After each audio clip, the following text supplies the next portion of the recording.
வணக்கம். இப்போ தான் நான் கல்கி படம் பார்த்துட்டு வரேன்.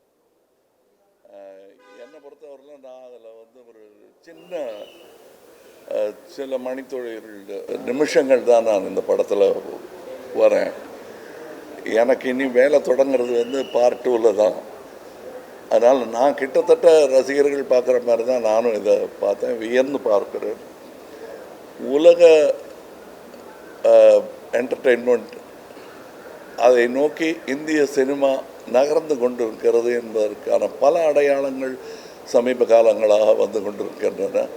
அவற்றில் ஒன்று நாக் அஸ்வின் அவர்களின் கல்கி என்று நான் நினைக்கிறேன். ஏன்னா நம்மளுடைய ஆயுதங்கள் ரொம்ப கையால் செய்த ஆயுதங்களாக இருந்தாலும் அதோடைய வலிமை உலகம் பூரா பேசப்படும் என்பதற்கு அடையாளமாக சயின்ஸ் ஃபிக்ஷன், மித்தாலஜி எல்லாத்தையும் கலந்து எந்த அளவுக்கு அது எம்பாரஸ்மெண்ட் இல்லாமல், மத சார்பும் ரொம்ப இல்லாமல் அதை ரொம்ப கிளவராக பண்ணியிருக்காங்க. நான் மித்தாலஜி படங்களில் நடித்ததே கிடையாது. நான் மனிதர்களோட வாழ்பவன். அதனால் இருந்தாலும் ஒரு சுவாரஸ்யமான கதையை இவர் சொல்லியிருக்கிறார். கதை சொல்லிகள் என்று வரும்போது இந்தியாவுடன் போட்டி போடுவதற்கு கிரேக்கம் போன்ற, சைனா போன்ற நாடுகளால் தான் இயலும். மற்ற கல்ச்சர்ஸ்க்கு அவ்வளோ கதைகள் கிடையாது.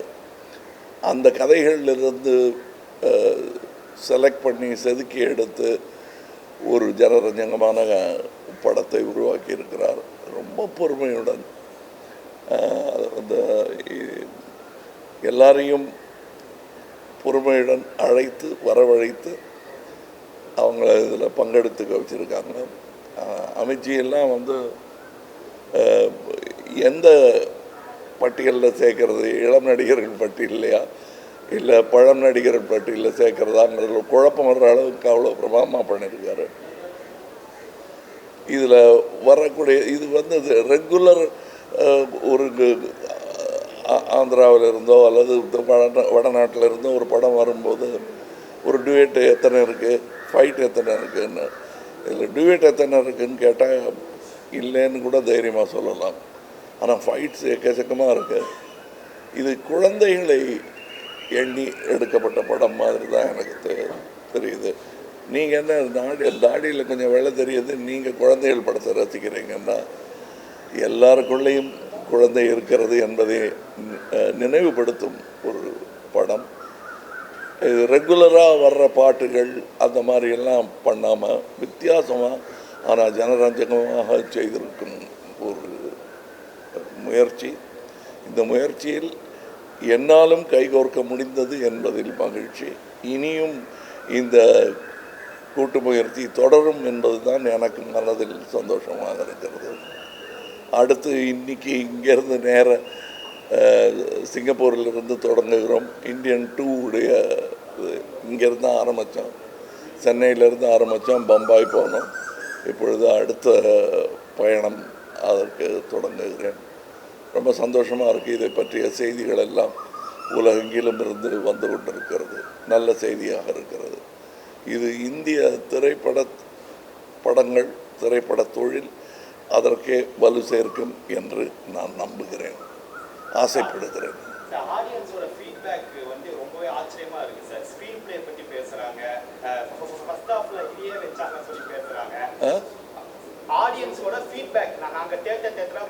சொல்லுங்க, நீங்க சொல்லி ஃபீட்பேக் ரொம்பவே சூப்பரா இருக்கு. ஸ்கிரீன் ப்ளே பத்தி பேசுறாங்க, டெக்னிக்கல்ஸ் பத்தி பேசுறாங்க. இந்த மூவி இன்னொரு படத்தோட ஒரு சில சாயல் இருக்குன்னு சொல்லி பேசுறாங்க. ஸோ இது ஆடியன்ஸோட நாலேஜ் நீங்க எப்படி சார் பார்க்குறீங்க? இல்லை, ஆடியன்ஸுக்கு தெரியாதுன்னு சொல்கிறது, ஜனங்கள் இப்படித்தான் சொல்கிறதெல்லாம் இயலாதவரின் கூற்று. அது நான் சொல்லவே மாட்டேன். இதெல்லாம் புரியாது, நம்ம மக்களுக்கு இதெல்லாம் புரியாதுன்னு சொல்கிறது. அது எப்படி பாட்டு இல்லாத ஒரு ஜேம்ஸ் பாண்ட் படத்தை கூட்டமாக போய் பார்த்துட்டு வர்றாங்க. பாஷையும் புரியாமல் நல்ல டெக்னிக்கு தமிழனுக்கு புரியாதுன்னு சொல்கிறது ஏற்றுக்கொள்ளவே முடியாது.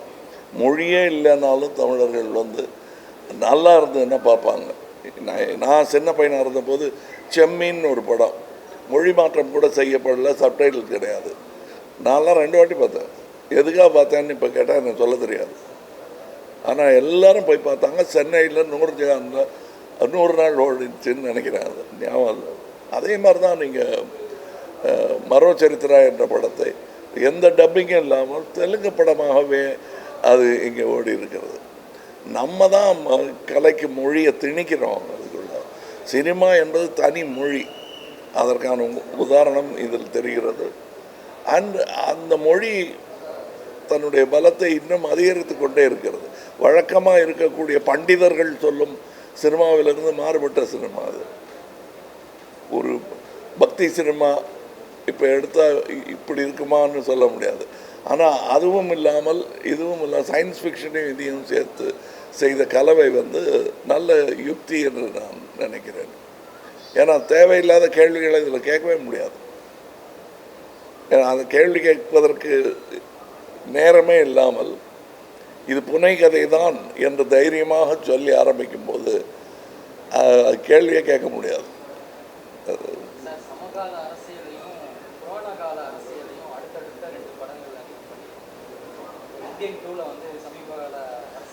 இதிலிருந்து என்ன புரியுது? நாம் கைப்பாவைகளாக இருந்திருக்கிறோம் யுக யுகமாக என்று தெரிகிறது. அப்போவும் அரசியல் இருந்திருக்கு, இப்போவும் அரசியல் இருந்திருக்கு. நல்லவர்கள் கையில் அது இருக்க வேண்டும் என்பது தான் நம்முடைய ஆசையாக இருக்க வேண்டும். நான் செய்த எல்லா படத்திலும் என்ன திடீர்னு அரசியல் பேசுகிறீங்களேங்கிறாங்க. திடீர் கிடையாது. தேவர்மலையும் அரசியல் தெரியும், விருமாண்டிலையும் அரசியல் இருக்கும். எவ்வளோ தூரம் நம்ம அரசியலை பற்றி பேசணுங்கிறது தான். இப்போ அரசியல் சொன்னதுக்காக சட்டமன்ற கூட்டத்திலிருந்து அதிமுக மொத்தமாக டிஸ்கஸ் பண்ணதால அதிமுக அன்னைக்கு ஒரு மாபெரும் போராட்டத்தை பண்ணியிருக்காங்க சார். உண்ணாவிரத போராட்டம் எப்படி சார் பார்க்குறீங்க? போராட்டங்கள் தொடரும், சட்டம் வெல்லும். நன்றி. நாம் தமிழர் கட்சி சீமான் கூட ஆதரவு தெரிவிச்சிருக்காரு சார், எப்படி சார் பார்க்குறீங்க? அது அவர்கிட்ட கேளுங்க.